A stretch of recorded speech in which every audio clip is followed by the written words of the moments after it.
All right, folks, we're here at Pickwick getting ready for stop number 4 of the Walmart FLW Tour, and I'm joined now by Ramie Colson. Ramie, you're just off an awesome finish in the Costa FLW series down at Kentucky Lake. It was shallow, or well, you were fishing shallow. There were bushes in the water was up just a little bit. There were spawning fish, pre-spawn fish, post-spawn fish. I guess, is it similar here at Pickwick right now?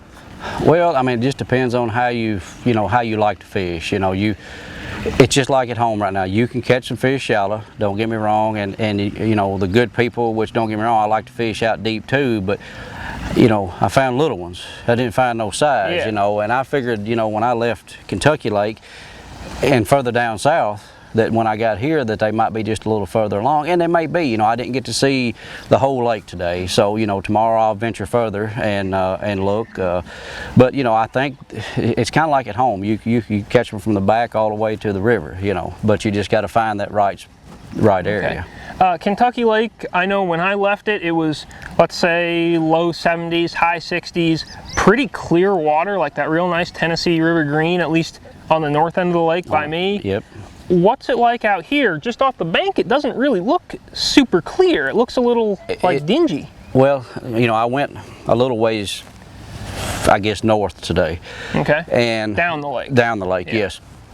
And the water got a little cleaner down there, versus when I came back up here a few minutes ago and sat down and fished for an hour or so. Okay. I could tell we had a little color in the water up this way. Yeah. So, that all that makes a difference in how these fish are setting up and how you can catch them. We've got a little more water in the lake in the years past this year, so it's going to mix up a little bit. And here it's the 1st of May.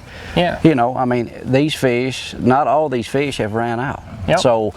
You just got to kind of pick and choose your own medicine and go fish it, These next 2 days of practice, do you have a tentative plan in mind? Are you going to continue to explore up shallow? Are you going to try and go out and do the deep thing? I'm bouncing back and forth, like at home. I mean, of course, on Kentucky Lake, we got lots of buck bushes, lots of cover to fish. It's a little different here. You got some shoreline grass and some what have you, and you got a few bushes, but the water doesn't seem to be that far up in them. I'm just bouncing back and forth. I'm trying to put it together more out than I am up shallow, but as of right now, I'm not had that good luck. Okay. I guess my one other question, we're sort of on the mid part, let's say, of Pickwick. Yes. But there's also Wilson as a possibility to fish. I know there's the Wheeler Dam, which is obviously famous, but there's also, big fish in Wilson. We've seen the All-American there, and guys like Jamie Rampe has caught them not even, in the main river channel and caught big fish, big bags there. Right. Has Wilson crossed your mind at all, or are you pretty much committed to Pickwick? No. When I started this morning, I was pretty much committed to Pickwick, but I think if it doesn't work out tomorrow here, I may spend my last day up on Wilson and give it a try, because it could be a sleeper, Yeah, for sure. All right, well, Ramie, thanks very much for stopping by, and good luck. All right, folks, we're joined now by JT Kenney, Beaver Lake Hammer, also right. Pickwick Hammer, I hope. I've done pretty good here a few times, but it's definitely, it's a different lake. Most of the times when we come here, it's a solid offshore deal, deep offshore deal. Yeah. And, we're here a little earlier this time. So I think there's still going to be some offshore fish caught, but I don't think they're going to be in like that 16 to 20 stuff, like it normally is when we're here. More 10, 11. Yeah, probably. Maybe even as shallow as like 6 or 8 to 10. Something like that. I caught few good ones today, but never really found a bunch of them anywhere. So I really don't think they're that stacked up yet, but I'm definitely going to stick with the offshore stuff, not necessarily deep, but the offshore stuff, because I want to be where they're coming to. Yeah, you're committed to being off the bank. Right, exactly. I'm definitely going to do that, and hopefully, as the days goes, even though it's not going to get real hot, but I think a lot of, deer do the same thing, just as the days get longer, or, in the fall, the days get shorter or whatever. I think they do their annual migrations just on that, just as much as temperature of the water. So like I said, I'm gonna put myself hopefully where they're going, and hopefully as the week rolls on, they'll come to me. But there's still some out there. Like I said, I caught one real big one today and a couple of nice ones, but just not a lot. Okay. So I think they're coming though. What's the grass situation out there? Do you think you're going to be fishing areas that have hydrilla on them, or Probably. is it going to be clean? Probably both. I caught some on clean mussel beds today, and I caught some where there was some hydrilla around. But it's not like what you would typically think of as bass fishing hydrilla. It's just real stringy and kind of scattered stuff. And maybe there is some thicker areas of it. I just didn't. Okay. I just didn't find it today. But I definitely think that the grass will play a role, even though it's kind of stringy and not real thick. I think it's going to play a role because it's in that 5 to 8 foot depth range, which is kind of where I think they're going to be for the event. And bass like grass, so. They kind of do. They like Yeah. sticks and grass and rocks and just about anything they can get around. All right. The shad spawn has been kind of a story of late, I feel like. I mean, it's accounted for a lot of fish. I know it did down in Kentucky Lake for the Costa event. Have you seen any of that action going on? Are you thinking you can tap into that at all? Where I saw a lot of it today, but it was just kind of out in like random areas. It wasn't, like along some, pretty stretch of shoreline grass or something like that, where they're rolling up in the grass and the bass are busting on them and stuff. I definitely saw some fish feeding on them, but I never saw any. I saw some areas where there was a lot of shad spawning, but I never saw any areas where there was a lot of fish feeding on them.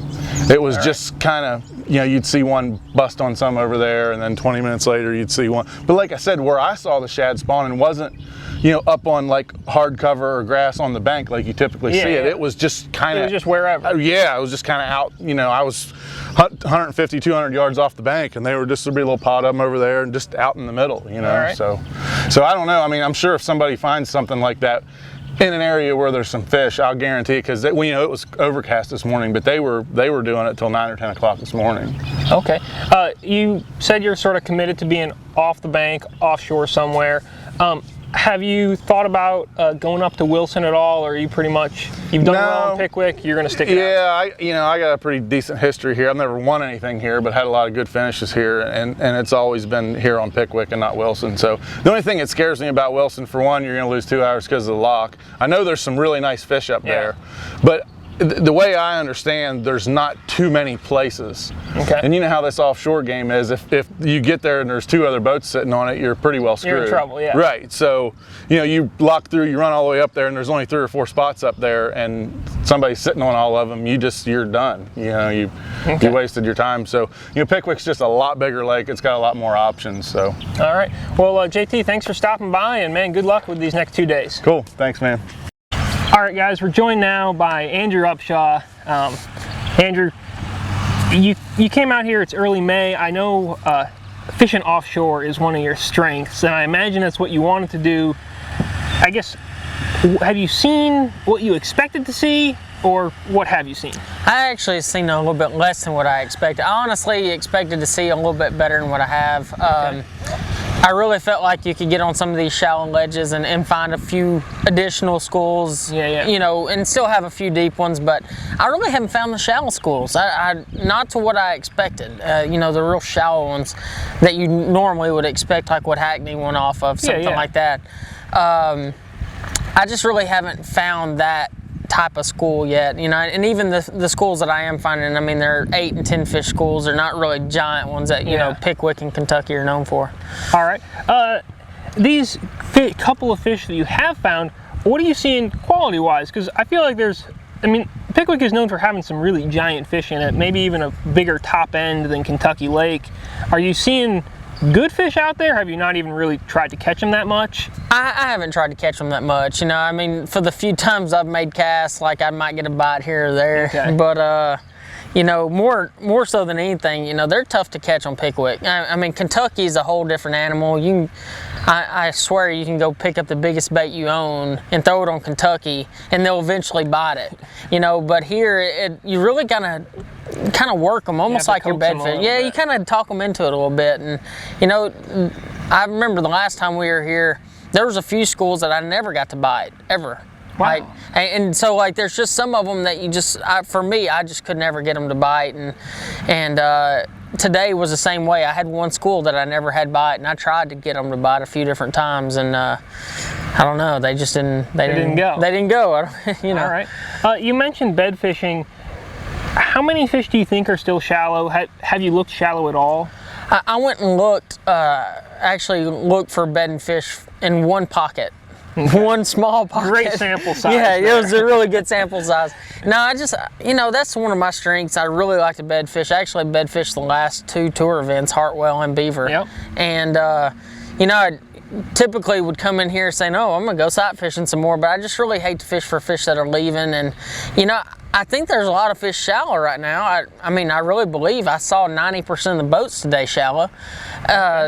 But I just don't think they're going to stay there. If we keep getting these warm days, these really warm days like we've had, these fish are eventually going to go out there to the ledges. Yeah.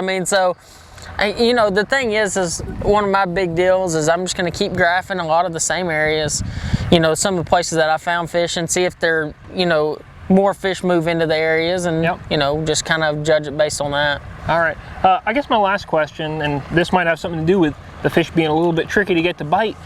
The water clarity seems to be not really Tennessee River green right now. Like I feel like it's a little bit dirtier maybe than normal. It's definitely dirtier than normal. At least from what I've seen, it's definitely not that Tennessee River green. Once you get out in the middle of the lake, it's greener. It clears up.